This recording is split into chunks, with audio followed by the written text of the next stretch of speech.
Assalamualaikum warahmatullahi wabarakatuh. Kepada yang terhormat Bapak Ibu dosen penguji PPG dalam jabatan Kementerian Agama tahun 2025. Perkenalkan, nama saya Arifin dengan nomor induk mahasiswa 242091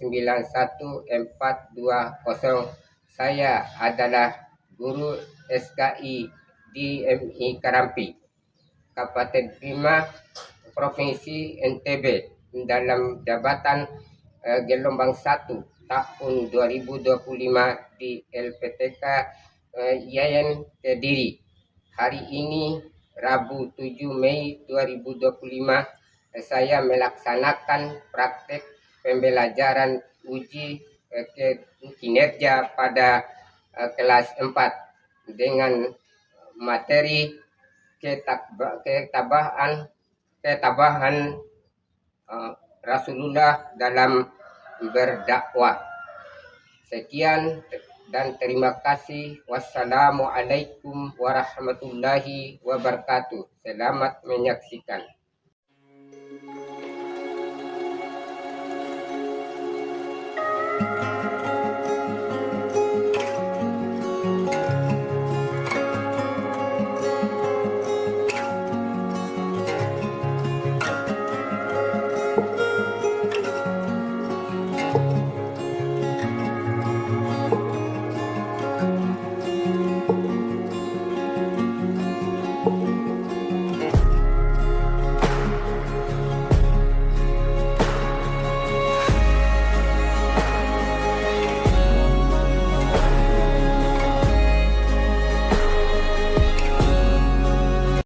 Assalamualaikum warahmatullahi wabarakatuh.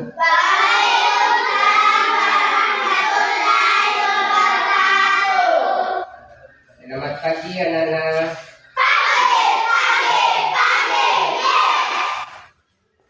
Apa kabar anak-anak?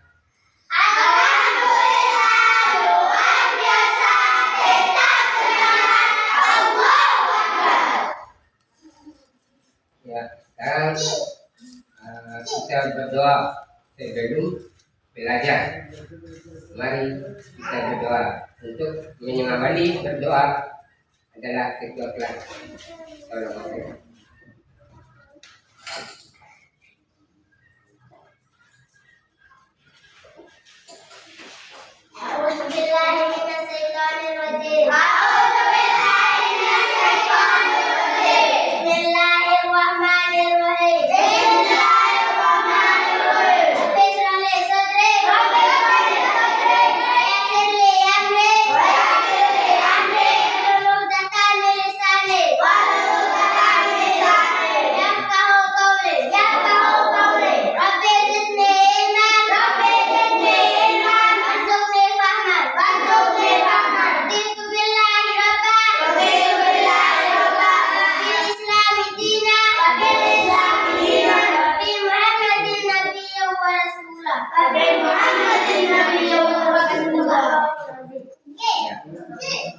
Sekarang saya akses karena ya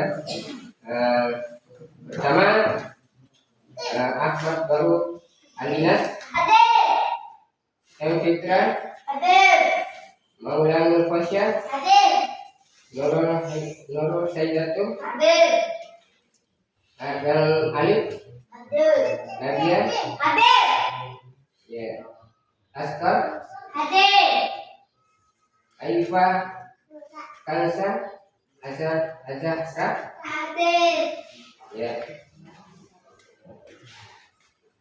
Nur Anissa Sul Jannah ya Puput Mutmainah ya Asri Rasya Fauzah Abi Akila ya nah. Kemudian sekarang kita lagu wajib nasional ya, mohon berdiri.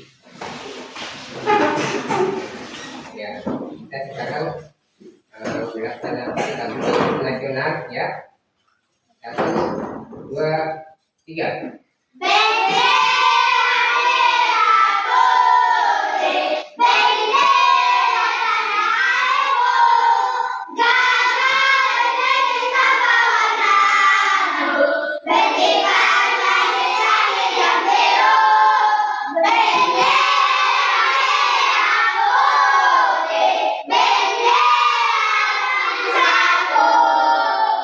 Ya, duduk balik. Kita bisa melaksanakan trading, ya. Untuk melaksanakan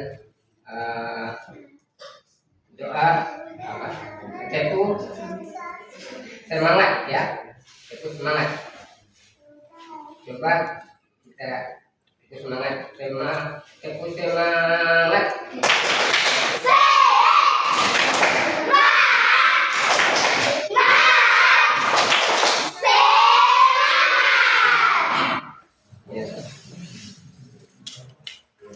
Sekarang kita melaksanakan tujuan pembelajaran, ya. Pertama, ya, peserta didik dapat menceritakan kesabaran Nabi Muhammad SAW dan sahabat dalam berdakwah, ya. Kemudian kedua, peserta didik dapat menceritakan kemuliaan akhlak Nabi Muhammad SAW dan sahabat dalam berdakwah.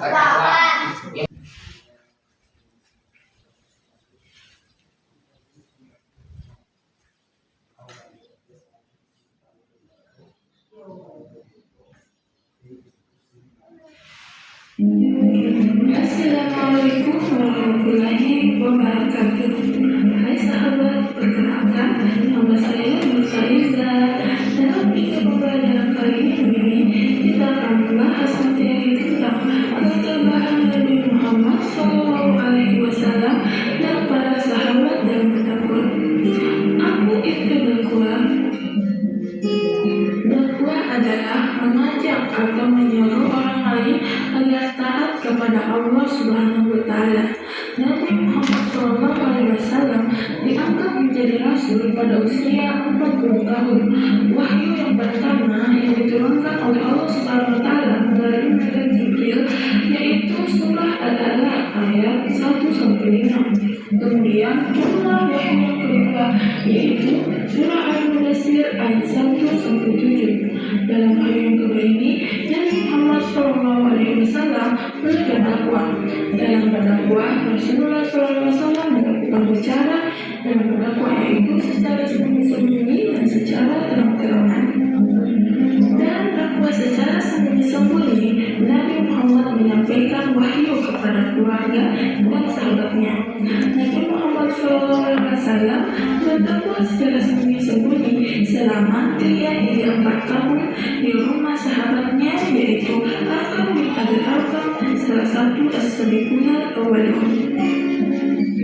Apa makna dari as-sabiqun al-awwalun dan siapa saja yang termasuk as-sabiqun al-awwalun? As-sabiqun al-awwalun artinya orang yang pertama kali masuk Islam. Demikian yang termasuk as-sabiqun al-awwalun yang pertama yaitu Khadijah binti Khalid, istri Nabi Muhammad. Yang kedua Ali bin Abi Thalib yaitu sepupu beliau Nabi Muhammad SAW. Ketiga Abu Bakar sahabat Nabiullah. Keempat Utsman bin Affan. Kelima Zubair bin Awwam. Keenam Abdurrahman bin Auf. Ketujuh Sa'ad bin Abi Waqqas. Kedelapan Talha bin Ubaidillah. Kesembilan Abu Ubaidah bin Jarrah. Kesepuluh Arqam bin Abi Arqam. Kesebelas Ummu Aiman dan ke-12 Zaid bin Harisah. Dakwah secara terang-terangan sejak turunnya surah Al-Hijr ayat 94 yang merupakan penanda untuk berdakwah secara terang-terangan. Dakwah ini dimulai sejak tahun ke-4 dari kenabian. Cara Nabi Muhammad SAW berdakwah secara terang-terangan ini yaitu dengan mengundang kerabat dan orang terpandang dari suku kaum kafir Quraisy dalam jamuan makan malam. Maka dalam kesempatan itu Nabi Muhammad SAW menyampaikan inti ajaran Islam yaitu agar manusia hanya menyembah Allah SWT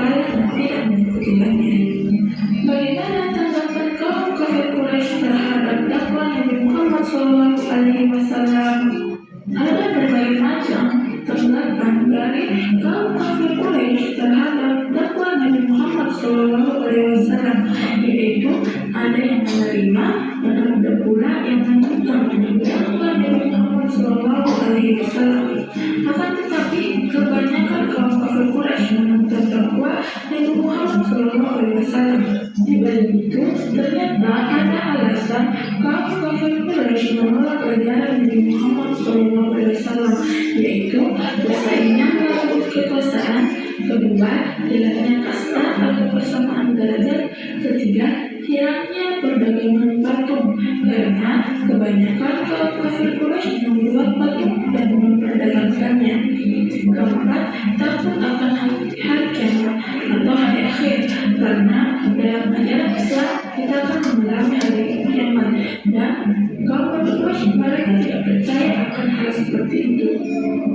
Selanjutnya kita akan membahas tentang ketambahan Nabi Muhammad SAW. Yang pertama, ketambahan atas ancaman paman Nabi Muhammad. Kedua, ketambahan atas ancaman penguasa Mekah. Ketiga, ketambahan atas siksaan kaum kafir Quraisy. Keempat, ketambahan atas pemboikotan Bani Hashim. Kita akan membahas satu-satu. Yang pertama, ketambahan atas ancaman paman Nabi Muhammad SAW. Abu Lahab adalah paman Nabi Muhammad SAW yang selalu mengancam dan menentang dakwah Nabi Muhammad SAW. Karena suatu hari, ketika Nabi Muhammad SAW sedang sholat, datang Abu Lahab meletakkan kotoran di atas punggung beliau. Abu Lahab terkenal sebagai orang yang paling tinggi menentang dakwah Nabi. Demikian juga istrinya. Dia sering meletakkan duri-duri di sepanjang jalan yang dilalui Nabi Muhammad karena agar Nabi Muhammad SAW merasa kesakitan apabila melewati jalan tersebut. Dengan sabar, Nabi Muhammad SAW menjalani cobaan itu. Kedua, ketabahan atas ancaman para penguasa Mekah. Penguasa Mekah tidak rela melihat Nabi Muhammad SAW bertambah pengikutnya. Mereka mengadakan pertemuan di Darun Nadwa. Mereka membicarakan tentang cara dan sikap apa yang dapat dipergunakan untuk merintangi dakwah Nabi Muhammad SAW. Para penguasa Mekah memutuskan untuk merintangi dakwah dengan cara menyebarkan kebohongan Rasulullah SAW agar orang jangan sampai mengikuti dakwah dan menjauhkan diri dari Nabi Muhammad. Ketiga, ketambahan atas siksaan kaum kafir Quraisy. Berbagai cara yang dilakukan kaum kafir Quraisy untuk menghalangi dakwah Nabi Muhammad. Di antaranya ketika Nabi Muhammad SAW melaksanakan sholat, dia melempari kotoran di matanya kaum musuhnya. Kemudian datanglah Fatimah, putri Nabi, membersihkan kotorannya. Setelah dibersihkan, Rasulullah SAW melanjutkan sholatnya. Keempat, ketambahan atas pemboikotan yang dilakukan Bani Hashim. Tahukah kalian apa yang dimaksud dengan pemboikotan? Pemboikotan sama artinya dengan pengusilan. Kaum kafir Quraisy melakukan pemboikotan terhadap Bani Hashim karena menganggap bahwa Bani Hashim selama ini membela dan melindungi Nabi Muhammad. Dengan diboikotnya Bani Hashim, Nabi dan umat Islam pada waktu itu menderita kelaparan, kemiskinan, dan tidak bisa berhubungan dengan dunia luar. Akibatnya, agama pun tidak bisa berkembang. Selanjutnya kita membahas tentang ketambahan para sahabat dalam berdakwah. Yang pertama yaitu ketambahan Khadijah binti Khuwailid. Khadijah binti Khuwailid merupakan istri Nabi Muhammad SAW yang selalu mendukung dakwah beliau. Khadijah selalu mendukung dakwah Nabi dengan harta benda, jiwa dan raga. Banyak harta bendanya yang dipergunakan untuk kepentingan dakwah. Bahkan Khadijah banyak menghadapi ancaman dari kaum kafir Quraisy. Mereka menyuruh Khadijah agar mau membujuk Nabi untuk menghentikan dakwahnya, namun bujuknya itu ditolaknya. Selanjutnya ketambahan Abu Bakar. Abu Bakar adalah salah satu sahabat yang selalu mendampingi Nabi Muhammad, bahkan sering pergi ke masjid bersama-sama. sholat dan menyuruh untuk memeluk agama Islam kepada kaum kafir Quraisy. Pada suatu hari, Abu Bakar meminta izin kepada Rasulullah untuk menyuruh kepada kaum kafir Quraisy supaya mereka Islam dan mengikuti seruan Allah. Setelah mendapat izin, Abu Bakar lalu berdiri di tengah-tengah masjid dan berkhutbah dengan suara lantang, berseru kepada kaum kafir Quraisy supaya mengikuti seruan Allah dan putusannya, Nabi Muhammad SAW. Akan tetapi, tanggapan kaum kafir Quraisy, mereka memukuli Abu Bakar sehingga jatuh karena tidak kuat menahan pukulan-pukulan mereka. Ketika mencoba melarikan diri, dengan segera ia ditangkap oleh Utbah bin Rabi'ah dan dipukuli lagi.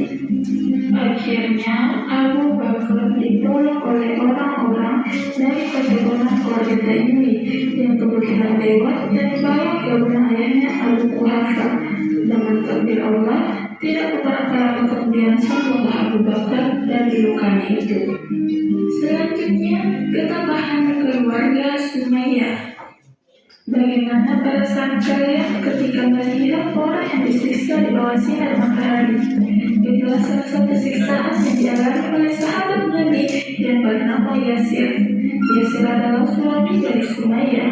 Mereka sekeluarga disiksa oleh majikannya yang bernama Abu Jahal.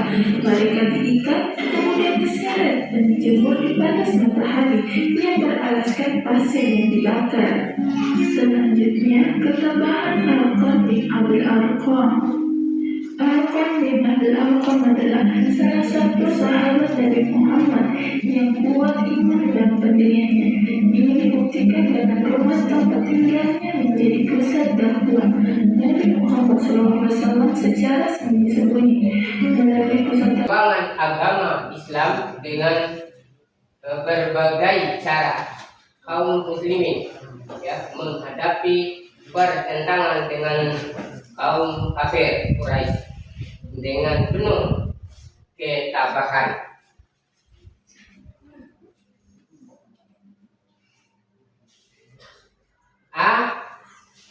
Masa awal dakwah Nabi Muhammad SAW dan para sahabat.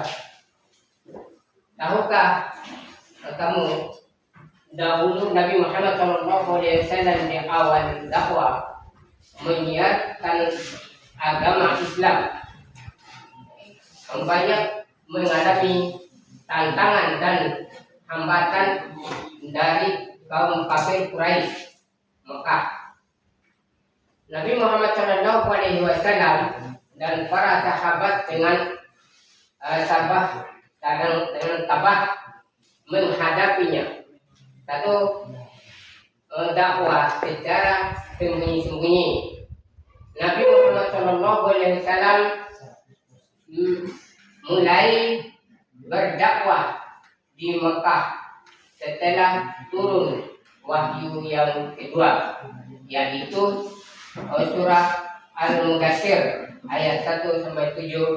Dalam ayat ini Allah Subhanahu wa taala memerintahkan Nabi Muhammad SAW untuk berdakwah. Di awal dakwanya hanya terbatas kepada keluarganya dan dilakukan secara sembunyi-sembunyi di rumah Arqam bin Abil Arqam. Mereka yang masuk Islam dalam masa dakwah secara sembunyi-sembunyi adalah satu, Khadijah binti Khuwailid, Ali bin Abi Thalib. Dua, Abu Bakar. Tiga, Utsman bin Affan.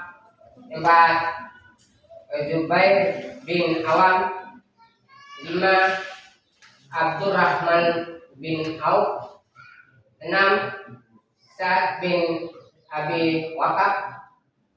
7, Tahlah bin Ubaidillah. 8, Abu Ubaidah bin Jarrah. 9, Arqam bin Abil Arqam. Ummu Aiman. 11 Zaid bin Harithah. Mereka mendapat mengajar agama Islam langsung dari Nabi Muhammad SAW dan merupakan orang-orang yang pertama masuk Islam, atau disebut as-sabiqul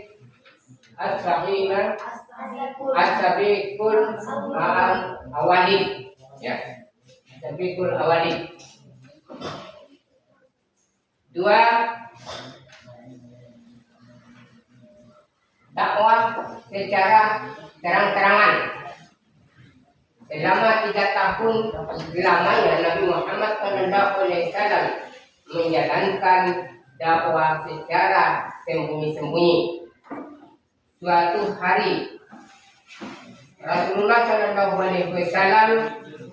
mendapat perintah untuk berdakwah secara terang-terangan, yaitu dengan turunnya surah Al-Hijr ayat 9. Ya, silakan anak.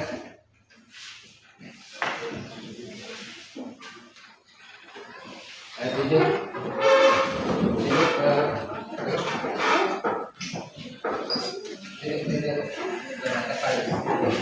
Tidak rokok, ya.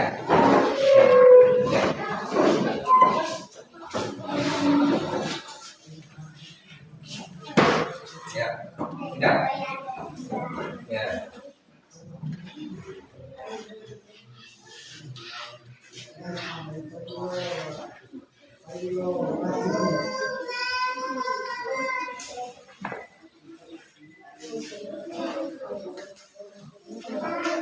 Ya, yang berikutnya, ya, kerja yang baik, ya.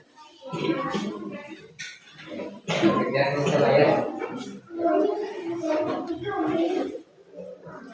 jangan nakal, ya. Ya, kerja yang. Sekarang saya tentukan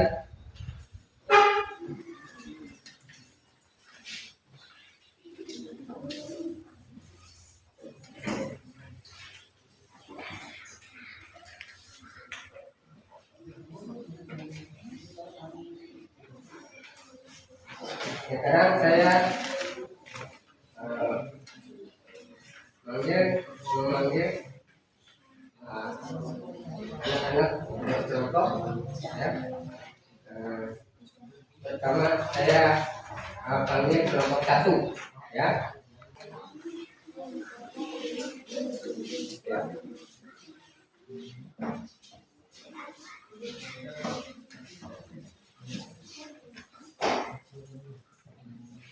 Assalamualaikum warahmatullahi wabarakatuh. Kami dari kelompok 1 ini mempresentasi hasil dari tugasan, yaitu masa awal dakwah Nabi Muhammad SAW dan para sahabat. Masa awal dakwah Nabi Muhammad SAW adalah periode penting dalam sejarah Islam yang dimulai setelah beliau menerima wahyu pertama dari Allah Subhanahu wa Ta'ala melalui malaikat Jibril. Dimulai setelah tidak pada usia 40 tahun. Periode ini terbagi menjadi 2 fase. Pertama, dakwah secara sembunyi-sembunyi, sirriyah, dan dakwah secara terang-terangan, jahriyah. 1. Dakwah secara sembunyi-sembunyi. Setelah menerima wahyu pertama, surah Al-Alaq 1-5, Nabi Muhammad SAW memulai dakwah secara sembunyi-sembunyi. Hal ini dilakukan karena kondisi masyarakat Mekah yang masih sangat kuat dalam mempertahankan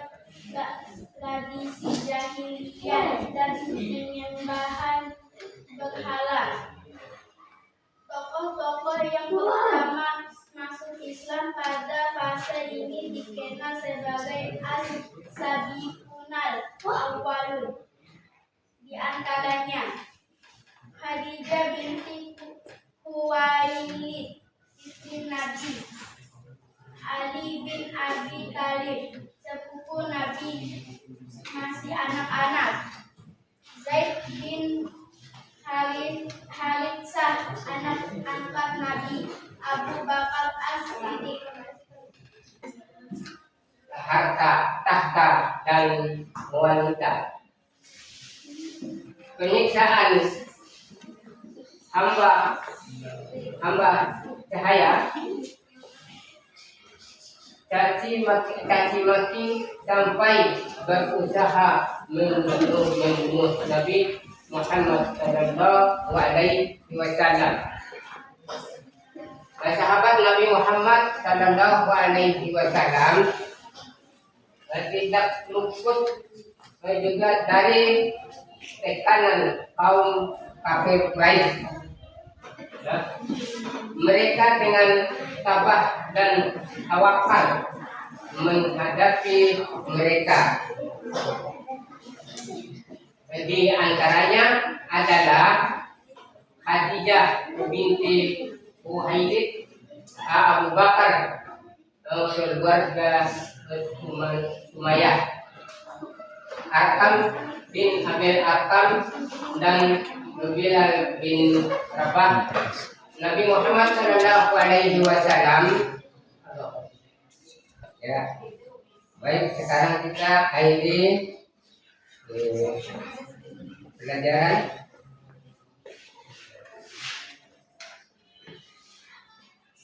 Kita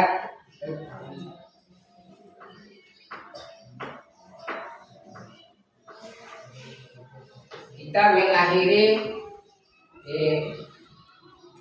pelajaran ini, kita membaca Alhamdulillahirabbil alamin. Wassalamualaikum warahmatullahi wabarakatuh. Waalaikumsalam warahmatullahi